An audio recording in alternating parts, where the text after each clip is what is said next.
먼저 찬양인들을 너무 은혜스럽게 해주신 우리 찬양팀한테 감사를 드립니다.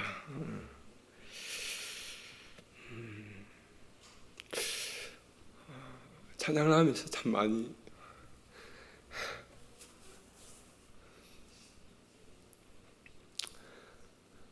여러분의 삶을 제가 알거든요.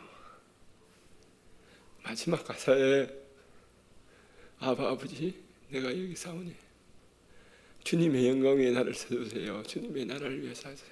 주님의 교회를 위해서 써주셔야 된다. 그게 얼마나 힘든지 제가 알아요. 너무나 잘 압니다. 제가 직장생활 해봤잖아요. 사실 포스코 다닐 때요, 이 포스코 문화가 군대 문화예요. 그래서 이제 이 상사의 말을 안 들으면은 죄송합니다. 이게 굉장히 불이익을 당해요. 그래서 술을 주는 대로 먹어야 되고요, 담배를 좀 피워야 되고요. 그리고 포스코도 1년에 한 번씩 1월 1일 날 돼지머리에 제를 해요. 각 공장마다 다 저 밑에 쫄따구부터 저 위에 부장까지 이사까지 나와서 그것을 주관합니다. 그럼 그걸 다 해야 돼요.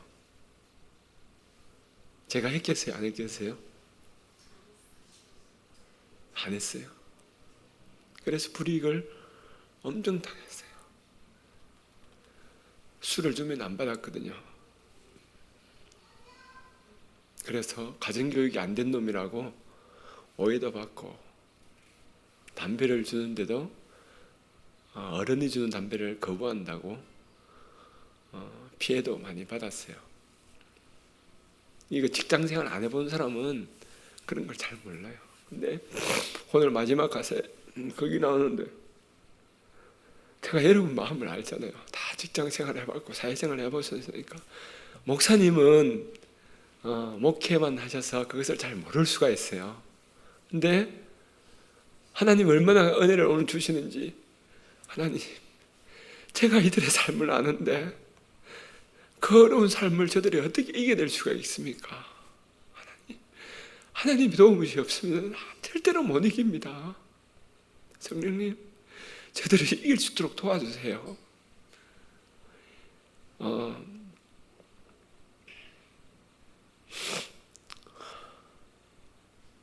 제가 한 5년을 그렇게 불이익을 당했어요. 저도 독한 놈이죠. 5년을 버텼는데, 회사 직원이 한 번은 이제 제가 결혼을 해서 집들이를 하는데 저를 달았어요. 달아가지고 이제 발바닥을 때리는데, 아픈 건 아니에요. 재미가 있죠. 그게 재미라는 거지, 아프라고 하는 건 아닌데, 이제 저를 때리면서 술을 권해도 안 먹으니까 아내를 이제 막 괴롭히는 거예요. 그래서 내가 어쩔 수 없이 좋다, 먹어주마 하고 맥주를 한 잔 먹었는데, 이제 원래 그 행사를 진행하기 전에 밥을 먼저 먹잖아요. 다들 배가 부르고 이제 그래서 놀기 시작하는데, 그리고 집에 앉아서 이제 저를 매달고 아내도 막 괴롭히고 하니까 제가 어쩔 수 없이 맥주를 한 잔 먹었는데, 얼마나 감사한지 맥주가 들어가고 그 다음에 제가 먹었던 음식이 전부 다 나오는 거예요. 그래서 세상 사람들이 이 사람 진짜 술 못 먹는구나. 그동안 안 먹는 줄 알았는데 못 먹는구나. 그래서 그 잔치 분위기에 제가 먹었던 모든 걸 다 쏟아내버리니까 쏴 하면서 접자 그래 된 거예요. 정말 하나님의 은혜죠. 그리고 그 소문들이 회사에서 퍼지고, 이제 이사들 같이 이제 무슨 행사를 하면은 이사가 와서 쭉 술을 나눠줍니다. 그러면서 제 앞에 딱 섰을 때는 이병철 씨네 소다 가져와. 이제 소다가 아니죠. 콜라 가져와. 소다는 저 탄자니아 말이에요. 콜라 가져와. 콜라 해가지고 콜라를 따라줘요. 그렇게 제가 직장 생활을 하면서 제가 돼지머리에 절 안 했다고 개밥에 도토리처럼 이렇게 그냥 이건 제 이야기 아니고 위에 상사가 저한테 한 이야기예요. 진짜 개밥에 도토리처럼 행동하다가 잘린다고 그런 식으로까지 이제 저한테 이야기를 했어요. 정말 힘들었거든요. 근데 마지막 찬양팀이 그 가사를 부르는데 저를 위한 기도가 되는 것이 아니라 이 자리에 참석한 성도님들이 삶이 눈에 그려지는 거예요. 사회생활하면서 힘들었던 것들. 여러분 정말 타협을 안 할 수가 없잖아요. 저같이 외골수는요, 어렵게 살았으니까 어릴 때부터 그게 당연하듯이 받아들였는데 솔직히 그 당연하다듯이 받아들이기 정말 힘들거든요. 제 주변에 많은 직장인이 있었어요. 같은 교회 다니는 집사님이 있었어요. 그 사람이 저를 더 괴롭히는 거예요. 자기는 술을 먹고 자기는 담배를 피는데 저는 안 하니까 오히려 제가 그 사람한테 더 이상하게 보일 수가 있는 것도 이해를 해요. 그래서 오히려 같은 교회 다니는 상사가 더 저를 괴롭히는 거예요. 그런 일도 당했고요. 제가 이래 당한 일이 옛날 로마 시대에 우리 믿음의 성도들이 당한 고난에 비하겠습니까? 그죠? 근데 어제도 이야기했듯이 내 손톱 밑에 들어가는, 아침에 이야기했나요? 가시가 제일 아픈 법이에요. 남이 암이 걸리든 백혈병이 걸리든 관계없이 내 손톱 밑에 들어간 가시가 제일 아파요. 여러분이 지금 당하는 사회생활 하면서 겪는 그런 갈등과 타협과 이런 것들이 정말 정말 어려운 걸 잘 알아요. 그래서 여러분들을 위해서 기도하는데 하염없이 눈물이 나는 거예요. 하나님, 이기게 해주세요. 승리하게 해주세요. 믿음으로 이기게 해주세요. 넘어집니다. 넘어질 수밖에 없습니다. 하지만 다시 일어나게 해주세요 하고 기도가 돼요. 너무 감사하고 오늘 찬양팀이 예배드리기 전에 벌써 제게 에너지를 너무 주셔가지고 제가 오늘 말씀 전하는데 너무 은혜가 됩니다. 오늘 우리 레위기 1장 1절부터 13절까지 다 같이 큰 소리로 한번 읽겠습니다. 오늘은 좀 제정신이 들어왔어요. 그저께 밤 6시 넘어서 집에 들어가니까 10시던데 목사님이 하루도 안 쉬고 그 다음날 오래가지고 또 순종하는 마음으로 왔거든요. 근데 어제는 솔직히 제정신이 아니었어요. 어쨌든 같이 큰 소리로 13절까지 한번 읽어보겠습니다. 시작. 여호와께서 사막에서 모세를 부르시고 그에게 말씀하여 이르시되 이스라엘 자손들에게 말하여 이르라. 너희 중에 누구든지 여호와께 예물을 드리려거든 가축 중에서 소나 양으로 예물을 드릴지니라. 그 예물이 소의 번제이면 흠없는 수컷으로 회막문에서 여호와 앞에 기쁘게 받으시도록 드릴지니라. 그는 번제물의 머리에 안수할지니 그를 위하여 기쁘게 받으심이 되어 그를 위하여 속죄가 될 것이라.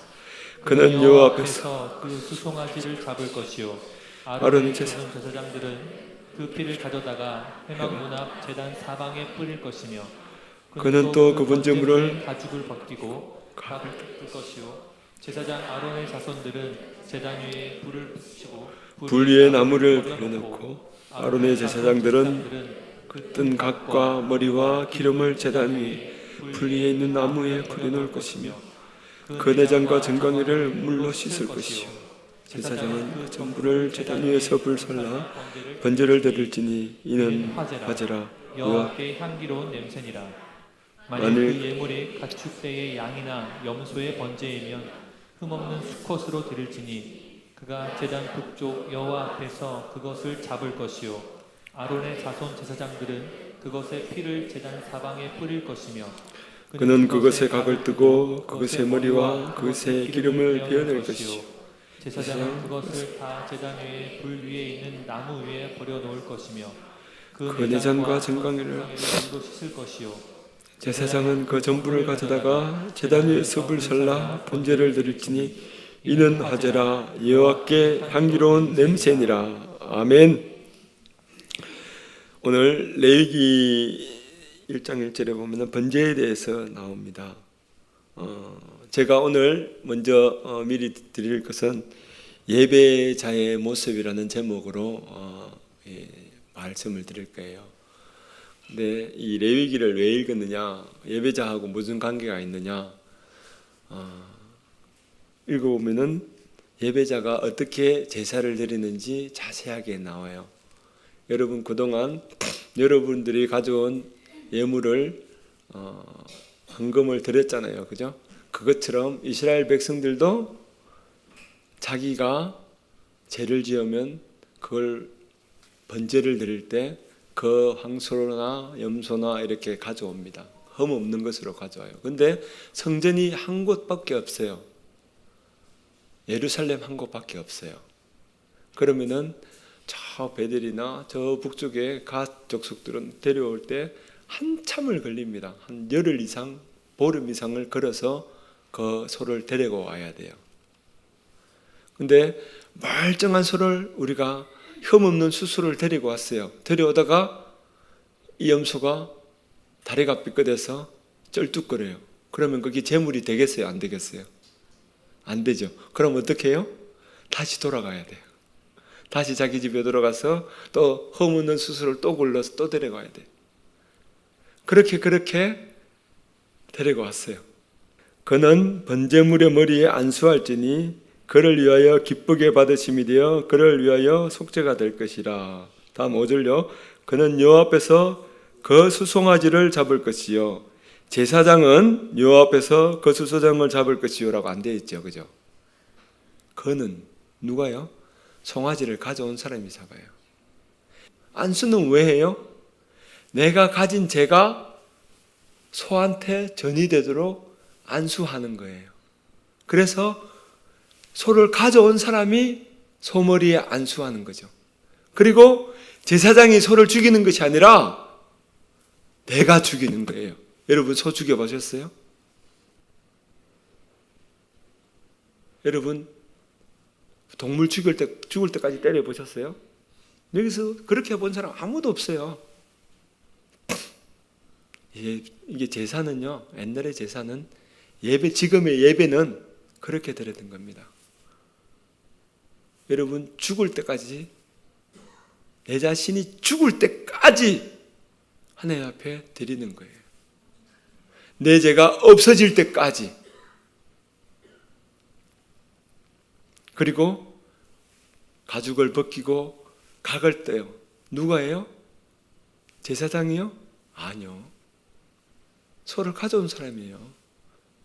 제사장은 그 피를 뿌리고 그 고기를 가져다가 하나님 앞에 올려놓는 것밖에 안 해요. 모든 순서는 내가 해요. 예배를 누가 드린다고요? 내가 드리죠.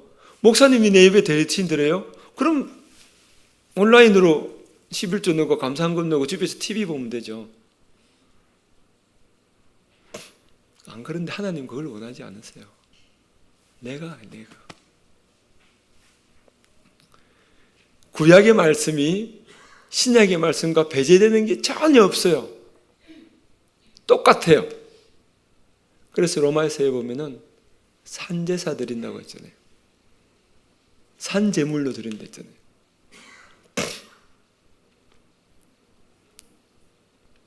우리가 말씀을 볼 때 자꾸 나에게 주시는 말씀을 남한테 들이대니까 판단을 하게 되고 정죄를 하게 되고 뒷담을 하게 되고, 그걸 어떻게 잘하냐고요? 제가 해봤으니까요.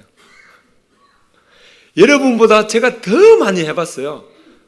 왜냐하면은 삶은 여러분보다 덜 살았지 모르겠으면은 이 선교제에 가면은 많은 일들이 저에게 일어납니다. 그러면은 저 녹화하면 창피한데 많은 일들이 저에게 일어나는데요. 저도 여러분하고 똑같은 사람이에요. 싫은 거 싫다 할 줄 알고 좋은 거 좋다 할 줄 알고, 그리고 싫은 거 마다할 줄 알고, 싫으면 그 사람 욕할 줄도 알아요. 뒷담화 깔 줄도 알고요. 똑같은 사람이에요. 선교사라고 뭐 다를 줄 아세요? 선교사라고 다른 거 하나도 없습니다. 똑같아요. 근데 정말 다른 거 하나 있다면은, 정말 다른 거 하나 있다면은 바로 돌아서서 하나님 죄송해요. 하나님 용서해 주세요. 하나님 다시는 안 그럴게요. 그래 놓고 또 개가 토한 거 주워 먹듯이 나한테 썬뿌리가 나오면 똑같은 짓을 또 해요. 똑같습니다, 여러분. 앞에서 말씀을 전해서 거룩한 것 같죠? 저 거룩하지 않아요. 여러분보다 더 악하면 악했지 절대 그렇지 않습니다. 근데 다른 게 뭐가 있냐면은, 그럼에도 불구하고 하나님이 저를 여기 세우셨어요. 그런 부끄러운 모습, 여러분한테 설 수 없는 그런 부끄러운 모습임에도 불구하고 하나님이 세우셨기 때문에 서서 이렇게 말씀을 전하고 저 모습을 전하는 겁니다. 정말 탄자니아에 가기 전까지 어제 이야기했죠. 근데 그 이후에도 많은 일들이 그 이전에도 많이 있었어요. 저는 믿음이 아니라 좀 특출나게 다른 사람보다 튀는 사람이었어요. 왜냐하면 타협이 안 되는 사람이었거든요. 제가 신앙에 있어서는 정말 교만할 만큼 타협이 안 됐어요. 제가 회사 이제 회식에 가면 뭘 했냐면은 저는 이 포스코를 입사한 이유가 그냥 돈을 벌려는 목적이 아니라 광양 땅에 하나님이 보내셔서 이곳에 왔습니다. 그래서 이 교회를 살리고 복음을 전하고 하나님 나라를 확장하기 위해서 왔습니다. 이렇게 이게 많은 상사들이나 임원들이 있는 데서 그렇게 이야기하는 거예요. 어느 누가 좋아하겠어요? 위은틀이 박히죠. 근데 그 사람들이 전혀 두렵지 않은 거예요. 제 자랑이 아니고요. 정말 무식하게 살았어요. 이불로 그렇게 한 건 아닌데요. 왜 그랬는지 모르게 그때는 그렇게 나오더라고요. 그리고 신앙생활을 하면서도 이게 타협이 안 되니까 계속 부딪히는 거예요. 회사 직원들하고도 계속 부딪혀요. 왜냐하면 회사 직원들은 포스코는 그때는 이게 인천제철이 없었어요. 그래서 갑 중에 갑이었어요. 모든 삼성이나 현대나 이런 회사들이 다 철판을 얻어가려고 그렇게 요구를 해요. 그러면은 우리는 크레임을 걸거든요. 크레임이 보상을 위해서 크레임을 거는 게 아니라 와달라, 와서 보고 우리가 접대해 줄 테니까 더 철판을 더 달라고 그렇게 이야기하는 거예요. 그래서 많은 사람이 이렇게 크레임 글로 처리를 하러 가면은 더 접대를 받아옵니다.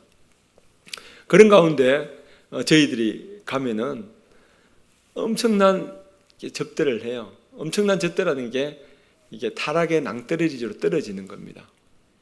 1차로 밥을 먹고 2차로 노래방을 가고 3차로 더 심한 데 가고. 근데 제하고 간 사람은 항상 트러블이 생겨요.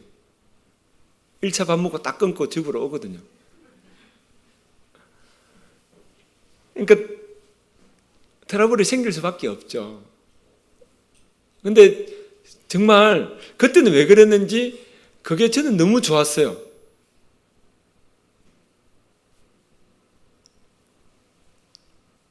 말로 할 수 없을 만큼 승리자의 어떤 그런 감격이 있었습니다. 하나님 오늘도 이겼습니다.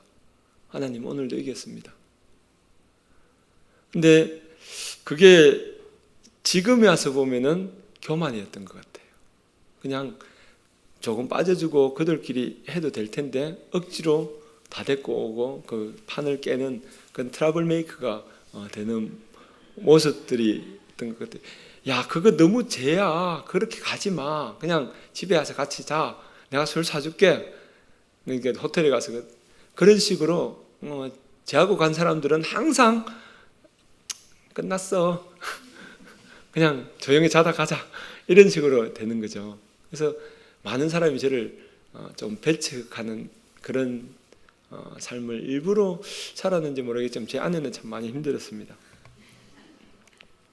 근데 그런 삶을 여러분들한테 살아라고 저는 말은 못 하겠어요.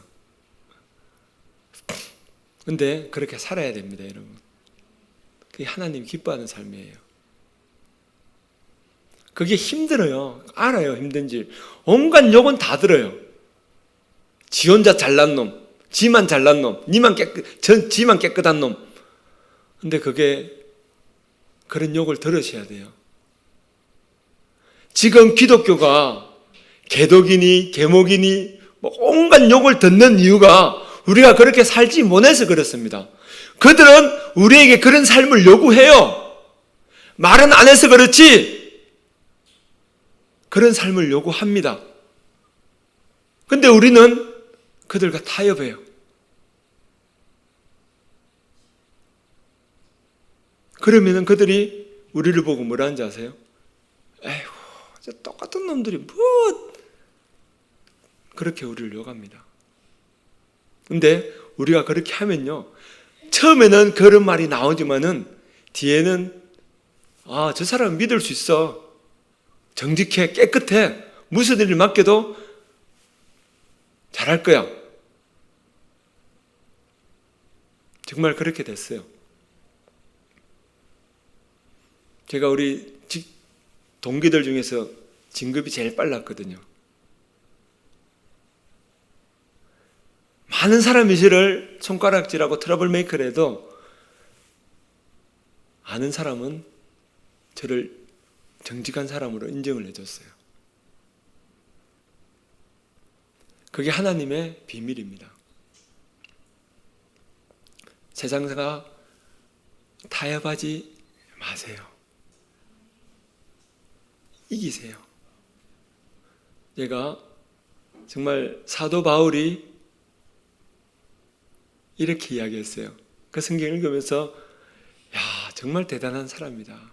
나를 닮아라. 예수님께서는 내가 거룩하니 너희도 거룩하라 했는데 사도 바울은 나를 닮아라고, 나를 배우라고 이렇게 말씀하시는 거예요. 야, 정말 대단한 사람이다. 근데 저는 오늘 여러분한테 과감히 이런 말을 하겠습니다. 여러분, 그렇게 사십시오. 하나님이 기뻐하십니다. 그것이 순종입니다. 세상과 타협하지 마세요. 지금 당장 여러분한테 어려울지 몰라도 하나님은 더 큰 것을 여러분을 위해서 예배해 놓으셨습니다. 이길 수 있겠어요? 약속하시겠어요? 어려울 거예요. 지금 약속해도 돼요. 나중에 또 넘어져도 돼요. 하나님께서는 또 이렇게 세워주십니다. 하나님 도와주세요. 이번에 넘어졌네요. 다음에 승리할 수 있도록 도와주세요. 하나님 도와주세요. 이렇게 하시면 돼요. 오늘 이 제사 드리는 예배자가 그런 모습이에요. 소를 단번에 죽일 수가 없어요. 날뛰는 소를 죽일 수가 없어요. 때리고 또 때리고 또 때리고 해도 소는 안 죽어요. 때린다고 소가 죽어요?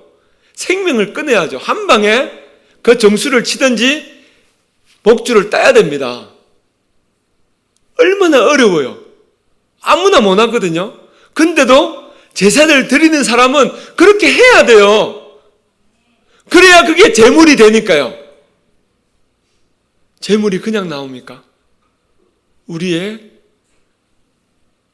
정성과 우리의 온 힘과 우리의 온 열정을 다 바쳐서 그 제물을 죽여야 돼요. 그래야 예배가 됩니다. 여러분, 세상에서 쓰러져서 넘어져도 좋아요. 실패해도 좋아요. 여기 오실 때 회개하는 마음, 하나님 내가 또 쓰러졌습니다. 하나님 용서해 주세요. 하나님 승리하도록 도와주세요. 하는 그런 담대한 마음으로 나오셔야 돼요. 실패하고 졌다고 해서 나 이제 못 가. 하나님 창피해서 못 가. 안 돼요. 그럴수록 더 나와야 돼요. 더 성령님의 도우심을 바라야 돼요. 제가 해봤기 때문에 여러분들한테 이 말을 할 수가 있어요. 제가 타협하고 졌다면은 창피해서 그런 말을 못하지만요, 감히 사도 바울과 같이 저도 오늘 이 자리에서 말할게요. 저처럼 타협하지 마세요. 승리하세요.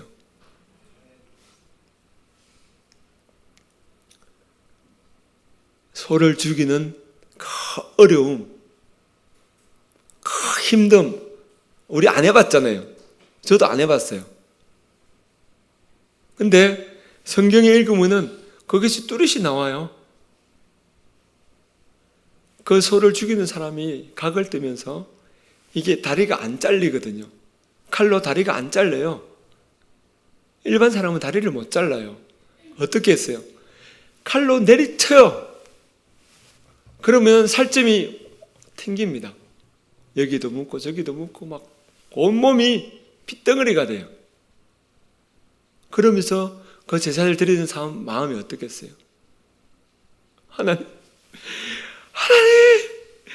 하나님, 이건 자기를 자르는 거예요. 내 죄를 자르는 겁니다.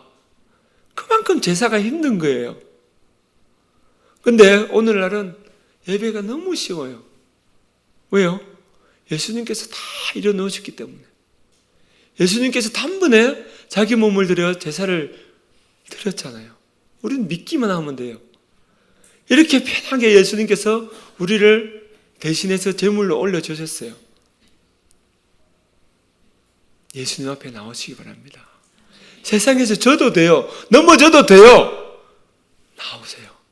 다시 또 나오세요. 다시 나와서 하나님 앞에 간구하세요. 하나님 도와주세요. 하나님 도와주세요. 하나님 도와주세요. 도와주세요. 내가 어떻게 이 세상을 이깁니까? 하나님 도우심이 없이는 절대로 이길 수가 없습니다. 하나님 도와주세요. 하나님 도와주세요. 그것이 예배자의 마음입니다. 하나님 앞에 모든 것을 토해내는 그 자가 예배자예요. 하나님은 예배자를 찾는다고 했습니다.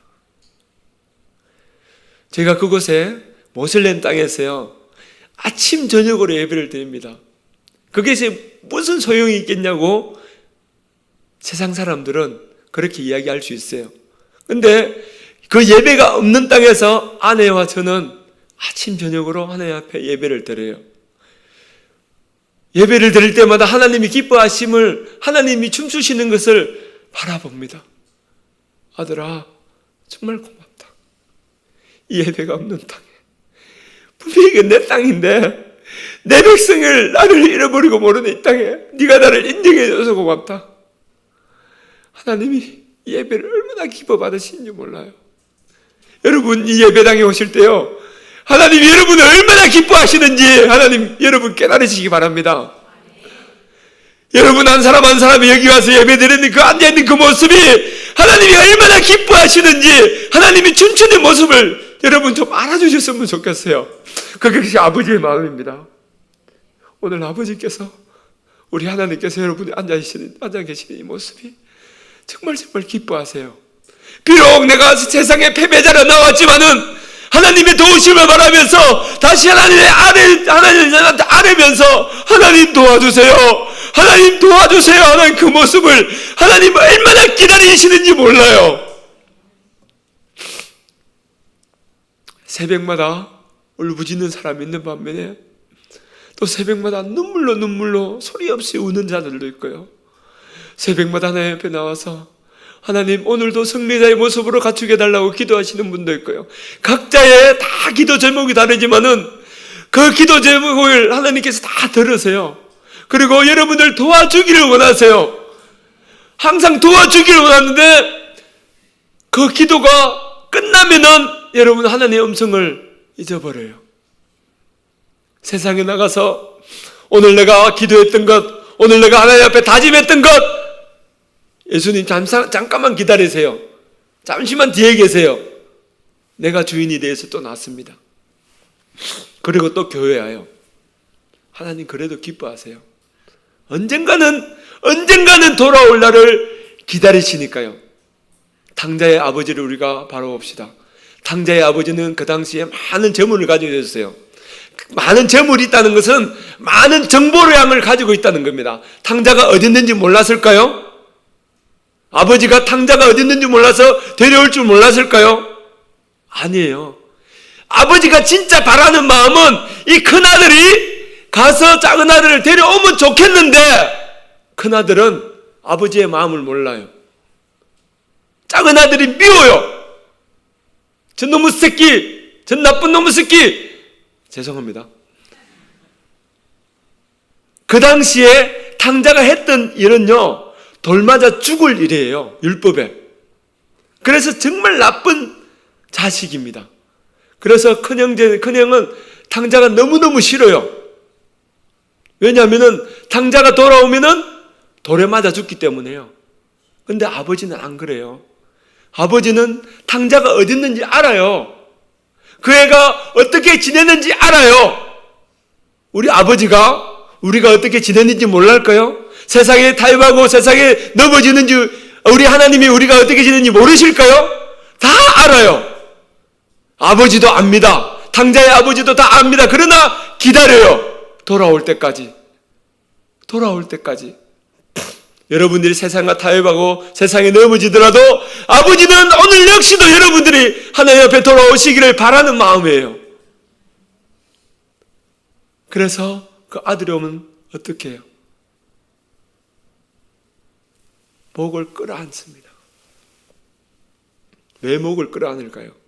아들을 살리기 위해서. 아들이 왔다고 반갑다고 손잡고 가다가 동네 사람들이 그 애들을 보잖아요. 돌로 쳐 죽여요. 그래도 아무 말 못해요. 율법에 나와 있기 때문에. 그래서 동네 사람이 탕자를 못 보도록 끌어안고 얼굴을 안 보이고 데려가는 거예요. 아들을 살리기 위해서. 그게 이스라엘의 율법입니다. 아버지의 마음은 그래요. 언제나 나간 자식한테 있어요. 우리가 어느 곳에 있든지 아버지는 우리를 바라보시고 우리가 다시 하나님 품으로 돌아오시고 승리하시길 원하세요. 100번 져도 괜찮아요. 101번 일어나면 됩니다. 10,000번 져도 괜찮아요. 10,001번 일어나면 돼요. 아버지의 마음은 그렇습니다. 사실 오늘 제가 준비한 말씀은 이게 아니에요. 왜 이렇게 갔는지 모르겠습니다. 오늘 찬양팀에서 너무 은혜를 주셔서 화제가 말씀의 주제가 바뀐 것 같아요. 저는 목사님처럼 어제도 말씀드렸지만 원고를 준비해서 원고에 맞춰서 설교하는 사람이 아니에요. 그거는 주일 예배 때 그렇게 하고요. 평소 때는 그렇게 안 합니다. 어쨌든 아버지의 마음을 여러분 잘 아세요. 아버지의 마음, 여러분 10,000번 쓰러지고 넘어져도 괜찮아요. 10,000번 일어나서 아버지한테 오면 그것이 순종입니다. 마지막 승리자가 승리자예요. 넘어졌다고 좌절하고 넘어졌다고 방치하고 나를 버리면 실패자입니다. 조금만 더 힘을 내세요. 일어나세요. 오세요. 하나님 기뻐하세요. 우리 하나님 그 시간을 얼마나 기다리는데요. 집 나간 자식 기다리는 아버지처럼 멀리서 뭐 하는 줄 알면서도 기다리세요. 그 아들이 바라보고 저기만 오면은 내가 달려가서 데려올 텐데, 저까지만 오면 내가 달려가서 데려올 텐데. 여러분, 큰 아들이 아니고요, 작은 아들을 바라보는 아버지의 마음을 가지시기 원합니다. 그 마음을 이해하시고 돌아오세요. 그리고 승리하세요. 아버지가 다 품어주십니다. 우리가 비록 실패했더라도 아버지는 성자로 만들어주세요. 정말 제가 성경 레위기 1장을 읽으면은 정말 예배자가 얼마나 어렵게 하나님 앞에 예배하는지를 알게 됩니다. 그동안은 저도 여러분하고 똑같았어요. 제사장이 다 해주는구나. 목사님이 다 해주는구나. 아니에요. 목사님이 아니에요. 여러분이에요. 여러분이. 제가 지금 여기서 말씀을 전하고 있는 저 자신도 하나님 앞에 예배하는 거예요. 여러분, 예배의 승리자가 되시기 원합니다. 세상에 나가서 승리하면 더 좋죠. 금상첨화죠. 저도 괜찮아요. 그래도 다시 돌아와서 하나님 앞에 예배하는 그 모습을 하나님 너무너무 기다리신다는 거예요. 여러분 그렇게 할 수 있겠어요? 여러분 그렇게 할 수 있겠어요? 정말이죠. 우리 하나님이 정말 여러분한테 바라는 마음입니다. 여러분들의 자녀에게 바라는 마음과 하나님이 여러분들의 바라는 마음이 동일해요. 전혀 다르지 않습니다.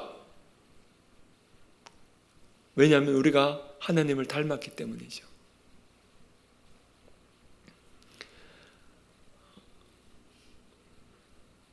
정말 감사합니다. 이렇게 부족한 저를 목사님께서 세우시고 또 두서없는 그런 말씀을 전하게 해서 정말 죄송하기도 하고요.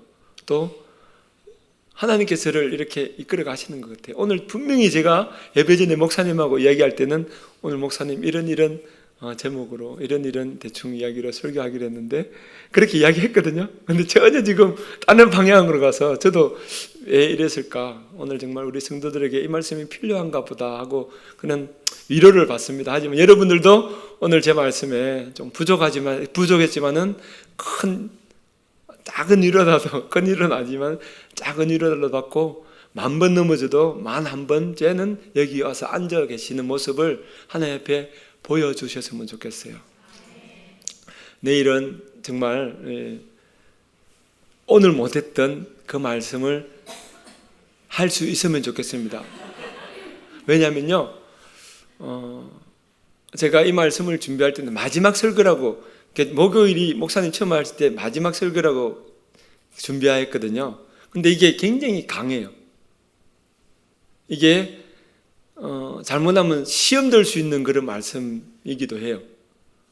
근데 제가 오늘 여러분한테 이 말씀을 드리고 내일 하는 게 훨씬 더 나을 것 같은 그런 마음도 듭니다. 왜냐하면 오늘 이제 약을 쳐놨으니까 내일은 그 말씀을 받아도 아마 소화할 수 있을 것 같아요. 근데 정말 내일은 여러분 감당하지 못할 말을 할 수가 있어요. 제가. 근데 아마 오늘 말씀을 들은 사람은 감당할 수 있으리라 믿습니다. 동일하게 제가 설교하는 모든 말씀은요, 순종에 대했습니다. 어제도 순종이었고 새벽에도 순종이었고 지금도 아버지의 말씀에 제사에 드리는 모습 순종의 이야기고요. 내일 새벽에도 마찬가지고 모레도 내일 저녁에도 마찬가지로 순종이에요. 제 삶의 가장 큰 믿음의 모토가 순종입니다. 순종 없이는 아무것도 못해요. 어저께 성령의 9가지 열매라고 이야기했지만은 순종이라는 것은 걸음이고 햇빛이고 물이고 모든 것입니다. 그거 없이는 열매가 맺혀지지 않아요. 모든 첫 번째 단추가 순종이에요. 그 순종의 단추가 잘못되면은 다시 풀고 옷을 입어야 되듯이 제가 단추를 이렇게 메고 밖에 나간다고 생각하면 싶었어요. 다른 사람이 어떻게 보겠습니까? 좋은 양복 입고 단추를 이렇게 메고 간다면 다른 사람들이 이상하게 보겠죠. 그래서 순종이란 이랬습니다. 우리가 신앙생활의 가장 첫 번째로 이렇게 매듭을 지어야 될 순수가 순종이에요. 어떻게 순종해야 되는지, 무엇에 순종해야 되는지, 그리고 그 순종을 하면서 얻는 기쁨이 무엇인지 내일은 이야기할 거예요. 여러분, 정말 이 고난주간에 예수님이 순종했듯이 여러분이 하나님 앞에 순종했으면 좋겠습니다. 하나님을 말씀을 잘 안 들리잖아요. 그죠? 여러분, 제대로 하나님 말씀을 듣는 사람이 별로 없어요. 저도 마찬가지고. 가끔 정말 하나님이 저한테 답답할 때 저를 때려서 말씀하실 수도 있어요. 그리고 성경을 읽을 때 깨달음으로 하나님 저한테 말씀하실 때도 있어요. 그렇지 않은 다음에는 제가 누구한테 순종하냐면요, 저의 위임 건의자에게 순종합니다. 제 위임 건의자가 누구냐고요? 제 위임 건의자는 제 선교지에 있는 담당하는 선교사님이에요. 지금도 제가 개척은 했지만은 우리 GMI라는 그 분과 선교사님이 있어요. 그분이 제 위임 건의자입니다. 그분이 저한테 어떤 이야기를 해서 하지 말라면 딱 접어요. 그리고 대화를 해서 하라면 감사함으로 합니다. 모든 것을 그분의 허락을 받고 해요. 여러분 신앙생활에 가장 중요한 게 순종입니다. 여러분의 위임 건의자가 누구라고 생각하세요? 누구라고 생각하세요? 더 크게 누구라고 생각하세요? 목사님 나이가 어려서 말씀하시기 힘들으세요? 여러분 누가 물으셔도요, 교회 안에서 여러분의 위임 건의자가 누구십니까? 물으면 담대하게 믿음으로 선포하세요. 여러분의 믿음입니다. 그것이 여러분이 복받는 비결이에요. 여러분이 순종해서 잘못된 결과가 나오면은 그것은 누구 잘못이에요? 목사님 잘못이에요. 그건 잘하시네. 그래서 목사님은 그 결정을 하는데 마음대로 못 해요. 목사님 더 떨리고 두려운 마음으로 결정을 하게 됩니다. 여러분 어려운 점이 있을 때, 가정형편에 어려운 점이 있을 때 목사님한테 의논하세요. 많은 사람들이 자신의 이익에 따라 움직이죠. 저도 그렇게 살았으니까 누구보다 잘 압니다. 내일 이런 이야기가 될 거예요. 여러분 내일은 조금 아프더라도, 말씀을 받으면서 아프더라도 이겨냈으면 좋겠고요. 오늘 기도할 때 정말 하나님 내가 순종할 수 있도록 도와주세요. 그 순종이 얼마나 어려운데요. 우리는 불순종한 피를 받고 태어난 사람이기 때문에 순종이 너무너무 어려워요. 그래서 그 순종을 해야 복을 받습니다. 신명기 28장 14절과 15절의 차이가 뭐냐면은 순종과 불순종의 차이예요. 여러분 다시 한번 읽어보시고요. 정말 순종할 때 받는 복과 불순종할 때 생겨나는 저주가 어떤 건지 자세하게 아시고 내가 순종해야 되겠구나 하는 것을 깨달으시면 좋겠어요. 누구에게요? 먼저는 하나님. 내가 하나님 말씀을 잘 모르고 헷갈릴 때는 목사님. 가정에서는 누구예요? 소리가 작네요. 가정에서는 누구예요? 예. 여러분 꼭 인정하고, 위임 건의자에 대해서 그 부분이 여러분들이 복받는 비결입니다. 우리 찬양 한번 할게요. 나의 하나님, 나의 하나님, 나와 함께 하신 하나님.